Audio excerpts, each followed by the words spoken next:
Hey everyone, and welcome back to the channel. Today, we're diving into a topic that affects millions of people worldwide, yet is often misunderstood: ADHD, or Attention Deficit Hyperactivity Disorder. You might have heard the term thrown around, maybe as a joke about someone being easily distracted, but it's so much more than that. It's a complex neurodevelopmental condition that impacts how the brain functions, and understanding it is the first step toward empathy and support. So, grab a comfy seat, and let's talk about what ADHD really is, and what it can look like. First off, let's clear up a common misconception. ADHD isn't a personality flaw, a lack of willpower, or bad parenting. It's a real, medical condition with a biological basis. It primarily affects the brain's executive functions. These are the mental skills that help us plan, focus, remember instructions, and manage multiple tasks. Think of it like the brain's air traffic control system. In someone with ADHD, that system might be a little less organized, making it harder to manage all the incoming and outgoing flights of information and tasks. Now, ADHD isn't a one-size-fits-all diagnosis. It presents differently in different people, and it's generally categorized into three main types. The first is the predominantly inattentive presentation. This is what people used to call someone with this type might struggle to pay close attention to details, seem like they're not listening when spoken to directly, or have a hard time organizing tasks and activities. They might lose things constantly, like their keys, wallet, or phone.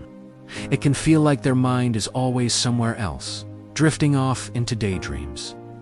This type can be easily overlooked, especially in girls and women, because it's not the stereotypical hyperactive image many people have of ADHD. The second type is the predominantly hyperactive impulsive presentation. This is the one most people picture when they think of ADHD. The hyperactivity part can look like fidgeting, tapping hands or feet, or squirming in a seat. It might be feeling a constant need to be on the go, as if driven by a motor. Kids might run around or climb on things excessively. In adults, this might look more like an internal feeling of restlessness or talking excessively. The impulsivity side of this can mean blurting out answers before a question is finished, having difficulty waiting your turn, or interrupting others frequently. It's about acting on a whim without fully thinking through the consequences.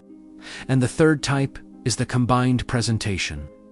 This is the most common form of ADHD, where a person has symptoms of both inattention and hyperactivity. So, someone might be both daydreaming in a meeting and fidgeting with their pen, or they might be impulsive in their decision-making, while also struggling to follow a multi-step set of instructions. It's a mix of both worlds, and it can present a unique set of challenges. It's also really important to talk about how ADHD shows up differently across the lifespan. In children, the hyperactive symptoms are often more obvious. They might be the kid who can't stay seated in class or is always getting into things. But as people get older, that physical hyperactivity can lessen and turn into more of an internal restlessness or mental busyness.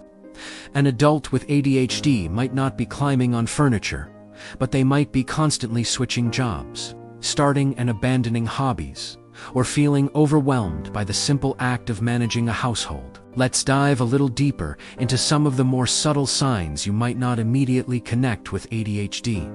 One is something called time blindness. This is a chronic difficulty with perceiving time, managing it, and estimating how long a task will take. It's why someone with ADHD might be consistently late, even when they have the best intentions. It's not that they don't care. Their internal clock just isn't calibrated the same way. Another one is emotional dysregulation. People with ADHD often experience emotions more intensely. They might have a quick temper or get frustrated easily over small things. They might also feel joy and excitement more deeply. This emotional roller coaster can be exhausting and confusing, both for the person experiencing it and for those around them. It's like having an emotional volume dial that's stuck on high. Then, there's rejection-sensitive dysphoria, or RSD, While not an official diagnostic criterion, it's a very common experience for people with ADHD. It's an extreme emotional sensitivity and pain triggered by the perception of being rejected, teased, or criticized. This can make someone a people pleaser to avoid criticism, or it might cause them to withdraw from social situations altogether to protect themselves from potential hurt. Hyperfocus is another fascinating aspect. We talk a lot about the attention deficit part, but people with ADHD can also have an incredible ability to focus intensely on something they find interesting. This is called hyperfocus. They can get so absorbed in a project, a video game, or a book that they completely lose track of time, forget to eat, and tune out everything else around them. It's like a superpower, but it can also be a challenge because it's hard to control and direct. You can't just choose to hyper-focus on doing your taxes, unfortunately.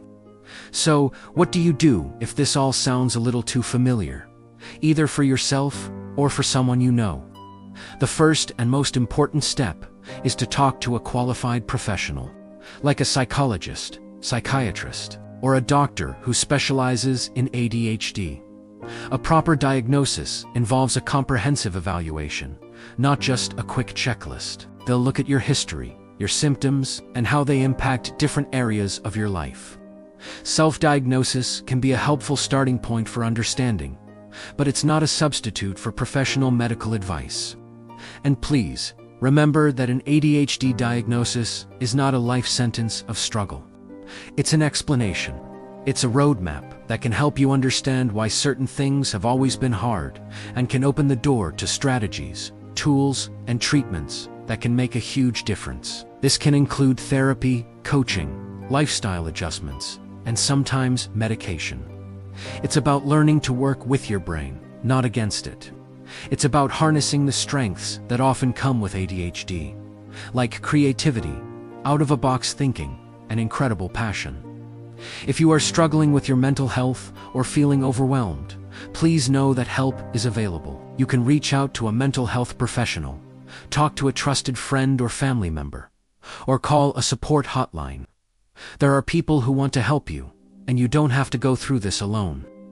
Your mental well-being is so important. Spreading awareness and busting myths about ADHD is something we can all do. It's about shifting the conversation from what's wrong with you to how does your brain work and how can I support you. It's about creating a more compassionate and accommodating world for neurodivergent minds. Thank you so much for spending this time with me today. To learn more about this important topic, if you found this video helpful, please give it a thumbs up and consider subscribing for more content. And share your thoughts or experiences in the comments below. Let's keep the conversation going. Thanks for watching, and I'll see you in the next one.